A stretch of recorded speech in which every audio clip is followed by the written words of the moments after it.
All right. Welcome back to the Truth and Wisdom podcast. As you can tell, I am not Justin Myrick.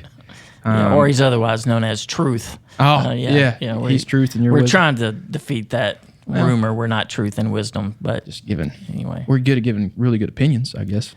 We do have those, Yeah. and I know you have them, so you're a perfect host. I got some good opinions. And but I am Wes Akers. I'm here with Pastor Greg.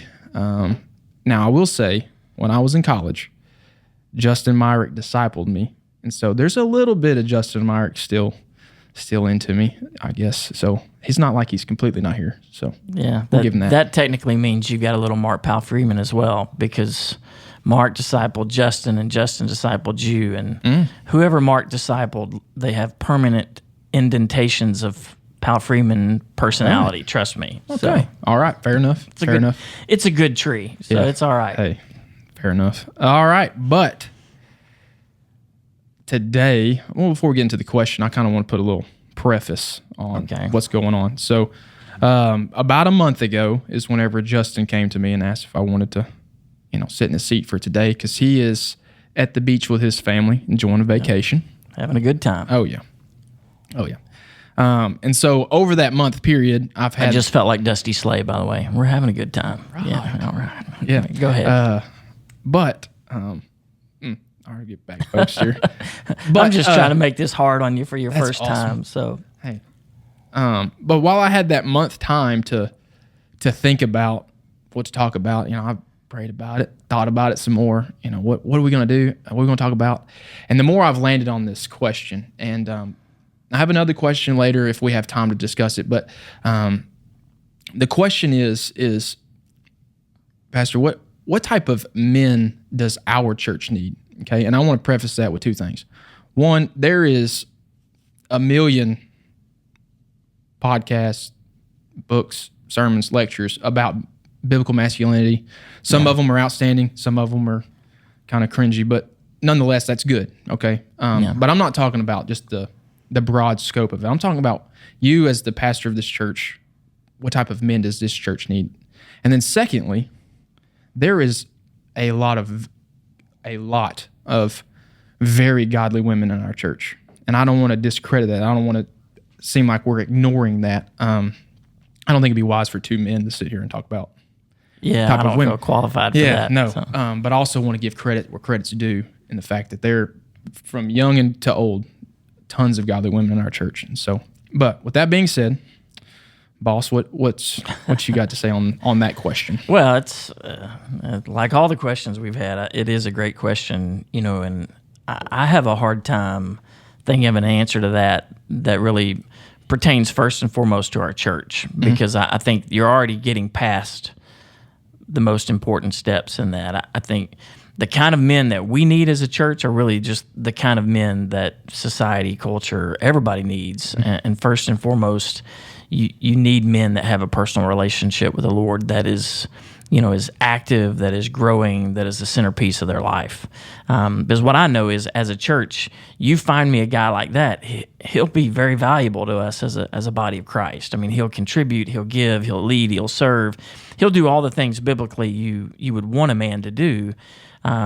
So, forget what we actually need. Let's drill back down to the basics, which is I need a guy who's in love with Jesus. And man, there's a lot you could talk about there, because a man who's authentically in love with Christ is going to understand what lordship looks like, is going to be having daily quiet times, prayer, is going to love his wife and subsequently family like Christ loved the church. There's just so much that when I say that, I don't mean that flippant. I don't mean, a guy who does lip service to it, a guy who walks into church and expects to have the same level of recognition or success here as he does in the workplace. Now, I don't really care how successful you are in the workplace. I want to know, do you have an authentic, growing relationship with Jesus?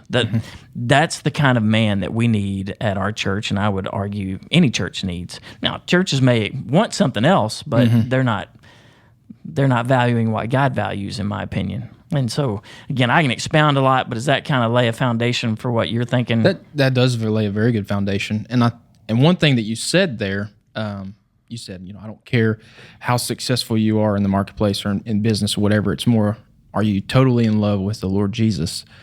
And, I'm 28 now, so I feel like I kind of got a little bit more of a grasp of what I'm doing for a living. But that early stage of getting into a career and getting going, I see the temptation of especially in men to put things into categories. I'm this here, I'm this here, and then I'm this at home. What's the danger of doing that, if that makes sense? In the sense of I'm feeling trapped to define myself based on my success and perceived success over here. Yeah. Rather than allowing Jesus to totally infiltrate all areas of my life and qualify what is right and what is good. And does that make sense? It does. And there's an inherent danger in that, you've got to decide how you're going to score your life in a sense, what you value, but also what success looks like. And here's the danger in doing what you just talked about. If you compartmentalize, if no matter what the career is, what business industry I'm in, the world will give you a template for how to be successful in that. Okay, and rarely will that template be biblical. Okay, now it may not always be unbiblical. I'm not saying that, but whatever the industry is, you have to be this way, that way. These are what the successful people do. Maybe they're cutthroat. Maybe they ride their employees really, really hard. Maybe they give 60 hours a week to the workplace. Whatever it is, there's some sort of template. And again, just in a sweeping term, I would say in general, that template is not going to really line up with the person and work of Christ very much. And so that's true of business. That's true of sports. And we've talked about it a little bit on this podcast before. When I played sports, I was one of those guys. I'm ultra competitive. I'm wired that way. And a lot of that's the flesh. And it can be good, it can be bad.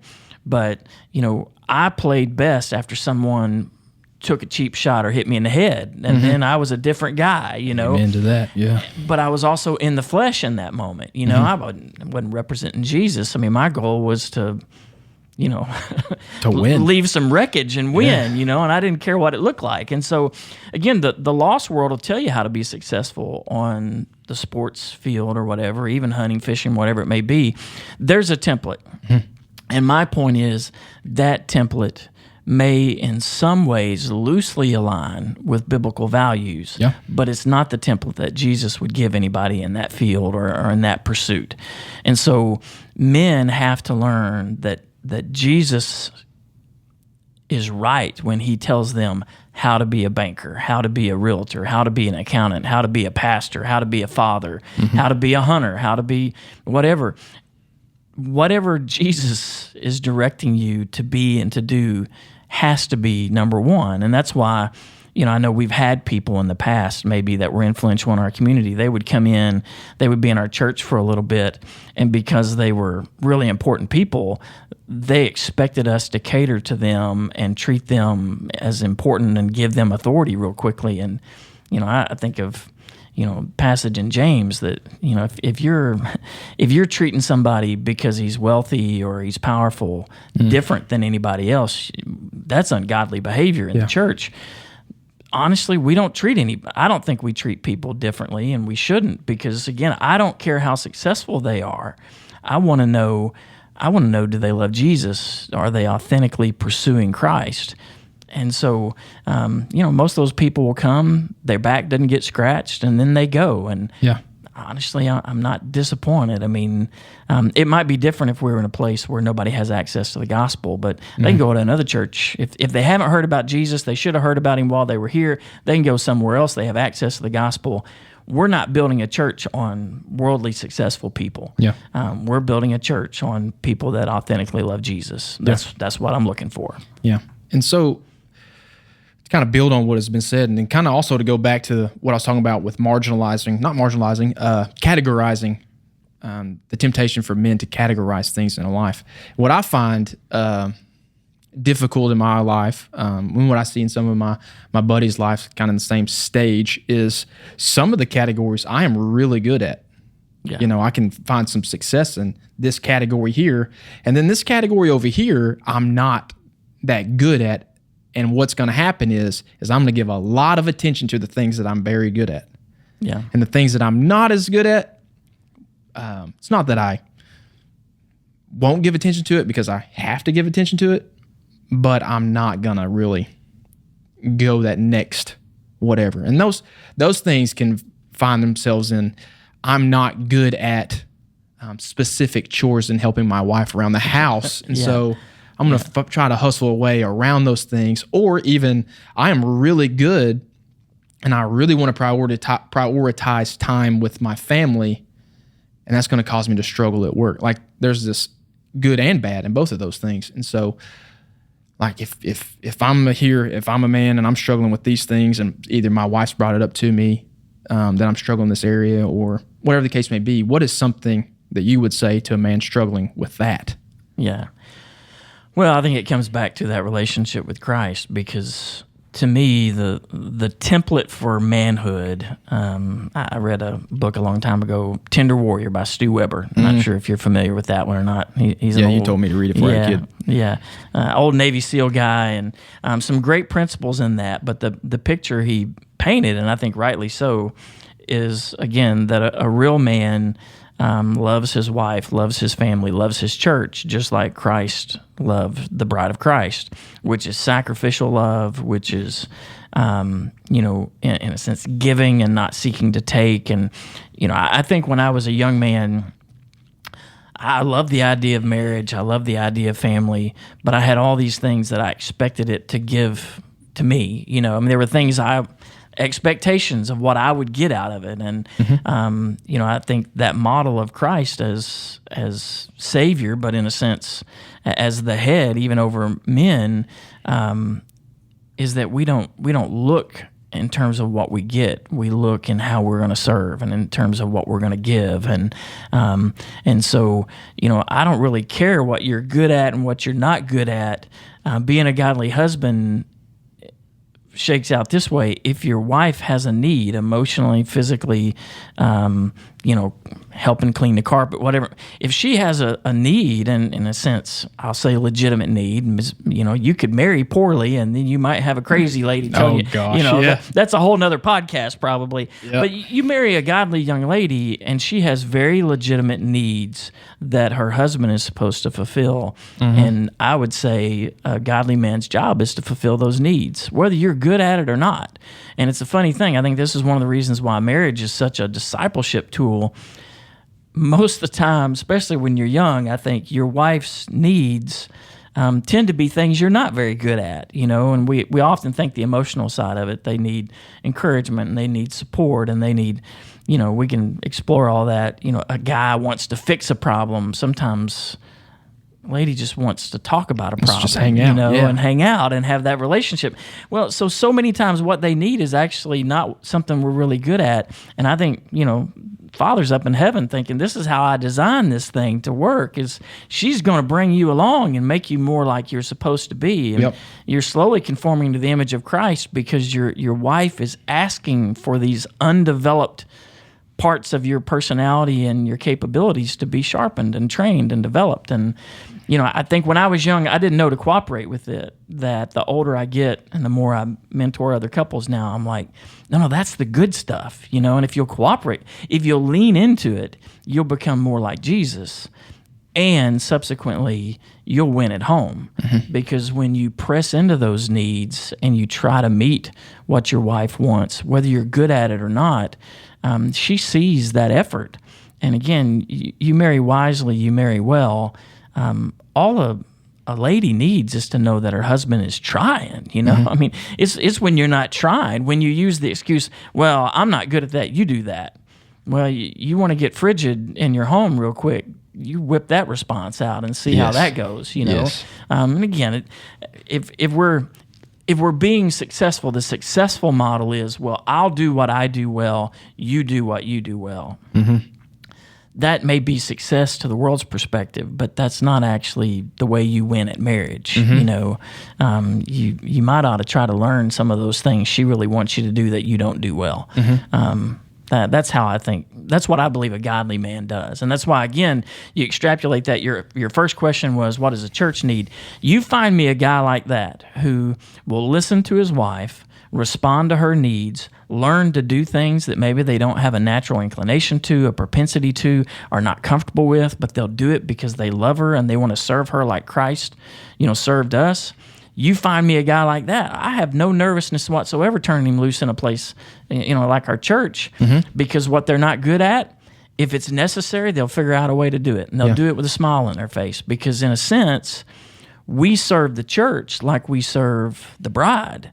And I think that's part of the thing we've got so upside down in our culture. People come to church expecting church to serve them. You go home and you try that with Tyler. You say, I'm going to kick my feet up, and that's what marriage is. I married you so that you cook and clean, take care of me, do everything. Try that out, But that's what we do to Jesus and the church. We come in, and it's like the church owes me something. Yeah. No? I mean, it's just so wrong. Man, you just kind of gave me some chills thinking about me saying that to my wife. And my wife's not the overly emotional type. Very pragmatic, fun. Not to say she's super stoked, but very pragmatic. But if I was to come home and say something like that, but what I hear you saying is that regardless of if I'm good at this, I'm good at that, I'm good at that, and I'm not good at this, not good at that, regardless of the case, and you use the example of with your wife and with your family. Now let's place this in the church setting. If I'm a man that has come to church and I'm proverbially sitting on the bench, but I'm really wanting to get into the game.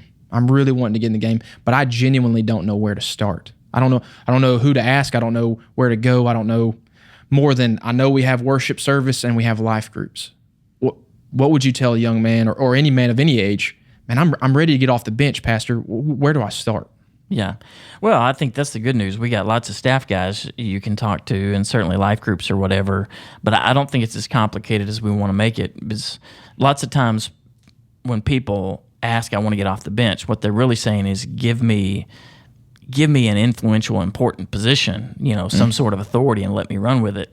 And, really the model we've kind of leaned into over the last, decade or longer is, when a man has the maturity to look and see a need and fill it, and just kind of naturally become a servant. If there's trash in the hallway, if somebody, knock something over, pick it up. If we've got one gentleman, I won't name names, but he saw a need, and every Sunday he just walks through and cleans up all the bulletins in our sanctuary. And, I know exactly what you're talking about. Yeah, and it's one of those things. Sooner or later, there will be something specific that I know fits him really, really well that we need him to do in addition to that. And man, I won't hesitate to ask, because he's proven himself and that he just wants to serve. And he didn't need anybody's permission to do that. He just went to it. And I think that's what I would tell somebody who wants to get in the game. I'm like, well, low hanging fruit. Pass out bulletins, be a greeter at a door, just be chatting people friendly at the coffee bar, those are all places of service. You can parking lot attendants. There's things like that they may not look very, exciting, but man, we need them, and we need them a lot. And when a guy is willing to slide into something like that, it tells us a lot about his character and his personality, in my opinion. Now, again, some guys have a natural proclivity to that. Maybe they have law enforcement training, so it makes sense for them to be doing security. But, we got a lot of guys on our security team, and, security's probably not security/greeter. We want people who, if you see somebody wandering around the parking lot, they don't know where the door is, and we'll go, well, they don't look like a threat. You go, I think, are you trying to find sanctuary? Can I help you out? Walk them into when you find guys who just begin to do that, again, that's demonstrating to all of us around here that they're ready for some other kind of position when there's a need. And again, there may not be a need for a while, but it doesn't mean somebody's benched. It just means there's not a, something special that fits for them. But that's what I would say, man. Come to church and be an active church member, meaning watch what is happening and see all the things everybody else is doing, and then identify something that you could be doing that would help. It's really not that hard. Yeah.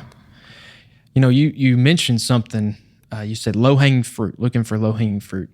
And it may just be the season of life that I'm in, having a little girl, being around so many people with little children. And so we have our hands in the preschool. We see what goes on in there. One of the low-hanging fruits I see in our church is the opportunity to serve in the preschool and the children's, the youth.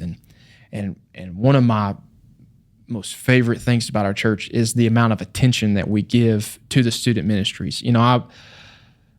I don't know if this is true, but I have an opinion, and You're going to share I'm it? going to share my opinion. Yeah. I think it's great. I think that our church will continue to have life and thrive as long as we continue to give our time, talents, and treasures to our missions and to our student ministries. That's babies to graduate in the last grade that they're ever in. You know what I'm saying? And so that meaning one of the low-hanging fruits is the opportunity to serve in one of those capacities. And so I guess a good build-on question, and we can bring moms into this as well, is what's the significance of children seeing their parents serving in those areas? And it doesn't even have to be, I think of certain guys in our church, they're not serving in a specific area of the church because their kid's in there. Like their kid, it may be significantly younger. I think of a guy, he serves in the youth, teaches in the youth, but he has a 2-year-old son. Like he could be in the preschool serving, but so what's the significance of seeing mom and dad or one or the other serving in one of those areas? Well, the significance is that you're teaching without having to explicitly put words to it. You're demonstrating that church is more than a spectator sport. Yeah. And I think that's critical. Kids are smart. They see mom and dad investing and giving back, even when you say, hey, I need you to go into class and be a good young man today because I'm going to go teach in the youth department. It sends a message, again, that mom or dad, that they're serving, that they're giving back rather than constantly being kind of a taker in this relationship. And so that, to me, that's the big win.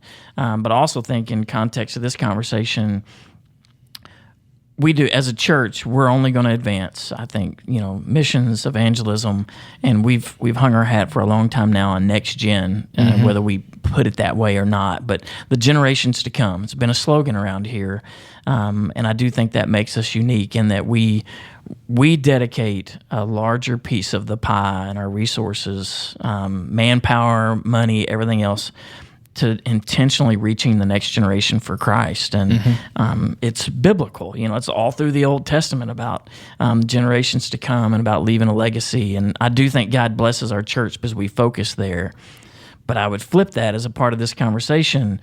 The quickest way for us to begin to get suspicious about someone's spiritual maturity is when, they kind of have this attitude of, I'm going to come to church and hand my kid over to you. You take care of them, and I'll see you when I'm done. And it's like, oh, okay, that's not a, not a symbiotic relationship. There's no give and take there. It's a one-way. And really what you're saying is, I come to church like I take my kid to public school or like I, go to a water park. I'm paying someone or I'm expecting someone to take care of them, and I'm not a participant. I'm here to, I guess, check out or be spiritually developed. That's when you make it sound good. But if you're not serving in some way, if you're grumpy when you're asked to give the one out of 4 or 1 out of 6 weeks, on the rotation or something, you're really just saying I'm a taker, not a giver, ever, and there's just nothing biblical about that. And so I think, again, like low-hanging fruit, man, just be a cheerful volunteer. And I say volunteer loosely. There are times, especially in children's ministry, where we need, if you have a child, we need you to give some of your time, or we can't staff this. It's not like we have 343 paid people on our, we don't have the money or the Yeah. resources for that. We need volunteers to make that work. And, some people, we certainly appreciate when someone has prayed through it and they feel called to give a year, and that's what they're going to do during their Sunday school or life group hour. Love that. But that's not always necessary, nor is that what God calls everyone else to do. Yeah. I do believe as a member of the body or even as an attender of the body, you should be willing to serve in some capacity just so that you've got skin in the game, you know. And again, I get the fact that not everyone's gifted, to help with children but it doesn't have to be a gifting to do it. I'm not gifted to, take out the trash, but I do it at my home and I pick it up around church when I can because it's just reasonable. Yeah. You're talking about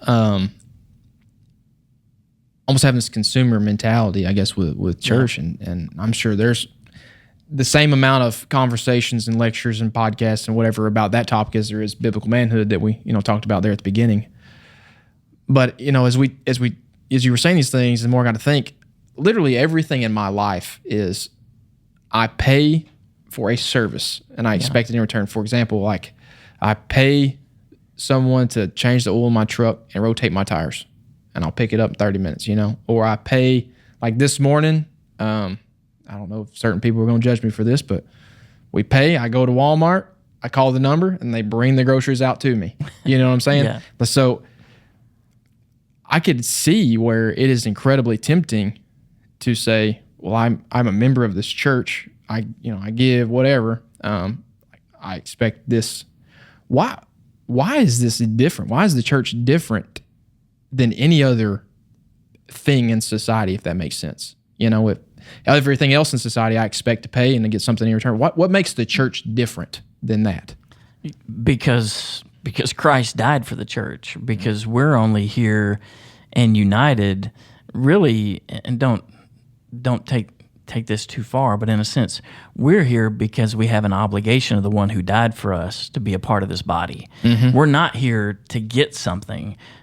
We're here to celebrate what we've already been given. Now, I think service and all that flows out of it. And yes, you should be able to come here and your children are going to be taught about the Lord and be discipled and grow. And the same thing for an adult. You get things, but that's not really why you come. You come to worship the Creator God who sacrificed His Son for you. And so that's what's different.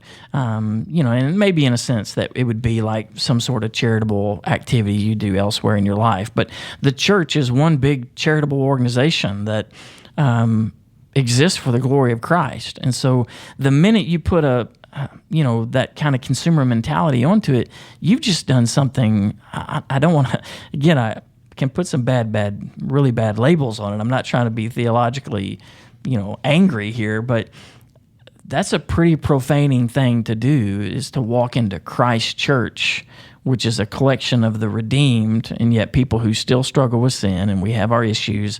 Sure. To walk into that place and say, you all owe me something. Yeah, that's dangerous. Whoa, yeah, that's just pretty dangerous. You're actually, and that's what I don't think, we don't slow down to realize, what does a consumer mentality at church reveal about my heart? Yeah. And that's why, again, we're looking for it in godly men. You find me a guy who doesn't see the church as a place where he has an expectation. Well, then that tells me he doesn't go home and demand that of his wife, and he doesn't, people don't exist to cater to him. Mm-hmm. He's learned to be a servant. He's learned to give back. He's learned it's about what I can give and not what I can get. And again, it's a beautiful thing when you give unconditionally to your wife. Again, unless you just married really, really poorly, there's something beautiful in the heart of a woman. When you love her like Christ loves the church and you sacrifice, she gives back freely. Mm-hmm. And in a higher capacity than I think men typically can give. And so church is really the same way. I think when you begin to give without thinking about it, and it's amazing what you begin to get and how you begin to grow, and the beautiful things that God does in your life. And I think that's the way it's supposed to be. Yeah. And probably, since it's our podcast and we have the latitude, I would add this from a pastor's perspective. It's this funny thing where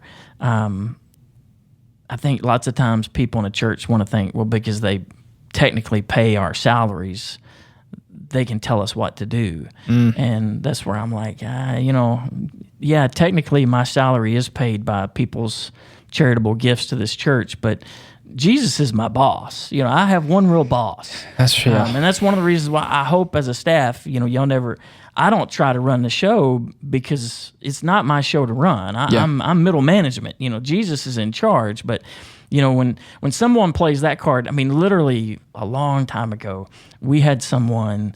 This is a crazy story. We had I probably shouldn't tell that story, but it was like we were responsible for changing their kid's diaper because we worked here at the church and they were a member at the church, and I'm like, oh, that's unique. That's different, That's unique. But there are people who see things that way. Yeah. And so they come to church and it's like it's my job to cater to them. Yeah. And yet what's strange is usually those are the people who don't give anything. Yeah. It's like, okay, not only do you have the expectation wrong, but you're not even putting money in the pot, So anyway, but at the end of the day, I don't get too bothered by people who tell me what to do because it's Jesus gets to tell me what to do. Yeah. And I'll be, when my wife has a real strong opinion, then I'm listening to her. I understand. But there aren't many other people who can really get my ear. I understand. Although in the context of this conversation, I will say men and women who serve selflessly, who are always giving of their time, who come here to give and not to get,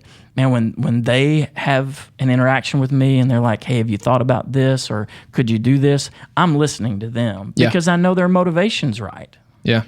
As we kind of wrap this up a little bit, I'm reminded, I don't remember who it was, but it was a sermon that I listened to.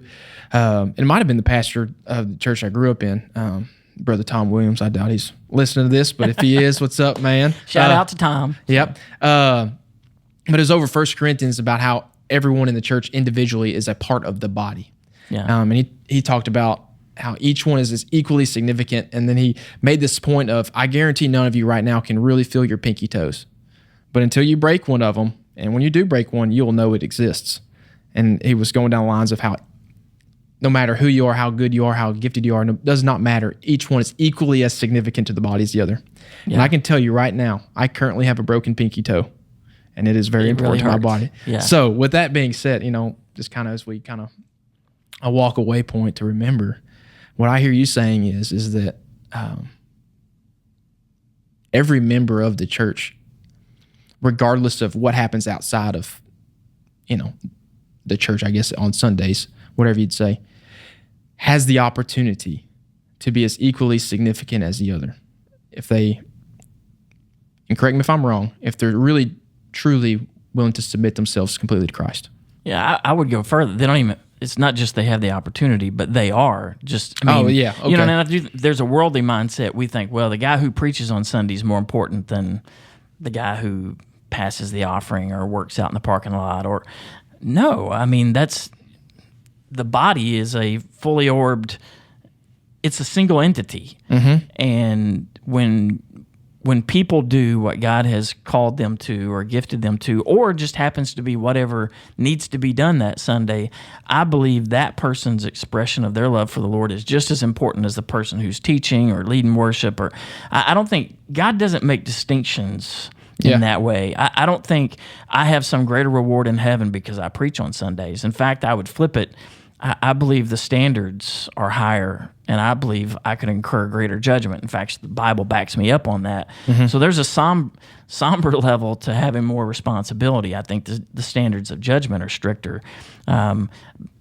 To me, the takeaway would that be, man, folks just need to do whatever it is they have an opportunity to do. Do it gladly, do it joyfully, do it knowing it contributes to the kingdom, and do it knowing it means that they're just as important part of this body as everybody else. Yeah. And, I think if a takeaway I would probably leave on a conversation like this would be, I'd challenge men if you left this church tomorrow, would we know you're gone? That's a good question. That's a good question. I can think of guys where, like, man, they'd be like, how are we going to cover that? Yeah. But I can also think of people that they've been coming a long time, but if they stopped, I might miss them because I'm friends or I know who they are, mm-hmm. but I'm not sure they've ever contributed anything to the body. And so, yeah, you might be gone a while before anybody noticed.